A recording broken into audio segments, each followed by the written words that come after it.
Welcome to Cryptic Mystic Vault. Imagine a world in turmoil where the mighty Roman Empire trembles in the face of a new power, led by a man named Attila. In the heart of the Eurasian steppe, a boy named Attila was born, destined to become one of history's most formidable leaders. As the ruler of the Huns, he would unite the nomadic tribes under his banner, creating a force that would challenge the supremacy of the Roman Empire. Attila's ascent to power was steeped in blood and ambition. He clawed his way to the top, proving his worth as a leader and a warrior, earning him the chilling moniker, the Scourge of God.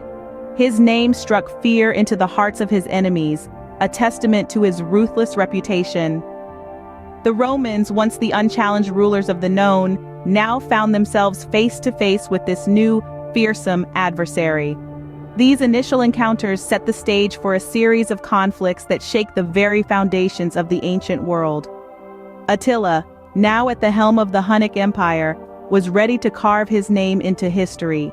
Stay tuned to Cryptic Mystic Vault for more intriguing tales of history's most impactful figures. Under Attila's rule, the Hunnic Empire expanded with a speed and ferocity that shook the world. His domain stretched from the steppes of Central Asia to the gates of Rome, encompassing vast territories across Europe. Attila's army, a formidable force of skilled horsemen and archers, was the keystone to this rapid expansion.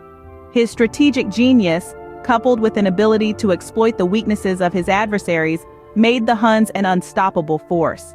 Attila employed a variety of military tactics, including lightning-fast cavalry raids and the use of psychological warfare to instill fear in his enemies. His strategies were fluid, adaptable, and often unpredictable, keeping his foes constantly off balance. Moreover, he understood the value of logistics and supply lines, ensuring his forces were always well-provisioned and ready for battle. This combination of strategic brilliance and military might fueled the expansion of the Hunnic Empire. Attila's empire was vast and powerful, a force to be reckoned with. Attila was not just a warrior, he was a strategist, a diplomat, and a negotiator. His military campaigns were a testament to his tactical prowess. Attila invaded the Eastern Roman Empire, not once but twice, compelling the Romans to pay tribute.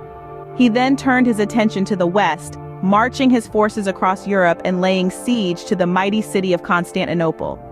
But warfare was not his only tool. Attila knew the power of intimidation and negotiation. He used these tactics to extract tributes and ransom from the Romans, often without having to draw his sword. His reputation as the Scourge of God was enough to make emperors bow to his demands. Attila's approach to diplomacy was just as ruthless as his battlefield tactics. He played the Romans like a fiddle, extracting concessions and manipulating them to his advantage. Even when he wasn't waging war, Attila was always one step ahead. In 453 AD, the invincible Attila met an unexpected end. At the pinnacle of his power, after a night of heavy feasting and revelry, Attila died in his sleep. His demise wasn't from a battlefield wound or a rival's dagger, but a severe nosebleed. A common affliction, yet a fatal one for the Scourge of God. The Hunnic Empire, once a formidable force that brought Rome to its knees, began to crumble. Without their leader's formidable presence, internal conflict and power struggles tore the empire apart. Meanwhile, the Roman Empire breathed a sigh of relief. They had been granted a reprieve from the Hunnic onslaught, but it was a fleeting respite. The fall of the Hunnic Empire created a power vacuum. Different tribes and factions, once held in check by Attila's iron grip, rose, leading to further conflicts and chaos. With Attila's death, the world witnessed the swift collapse of the Hunnic Empire. Attila may be long gone, but his legacy continues to echo through the centuries. In Western traditions, he's often depicted as a ruthless barbarian, a symbol of destruction and chaos. But in Eastern traditions, the perspective is somewhat different. Here, Attila is seen as a noble warrior, a leader who stood against the might of Rome and carved out a vast empire. His influence extends into popular culture, literature, and art as well. He's been the subject of numerous books and films, depicted as everything from a savage conqueror to a tragic hero. His image has been immortalized in sculptures and paintings, his name synonymous with power and fear, yet also resilience and defiance. His strategic genius and his unyielding determination forced the Roman Empire to adapt, to change, and ultimately to fall. Attila the Hun, the Scourge of God, lives on, not just as a feared enemy, but as a catalyst for change in the late Roman Empire.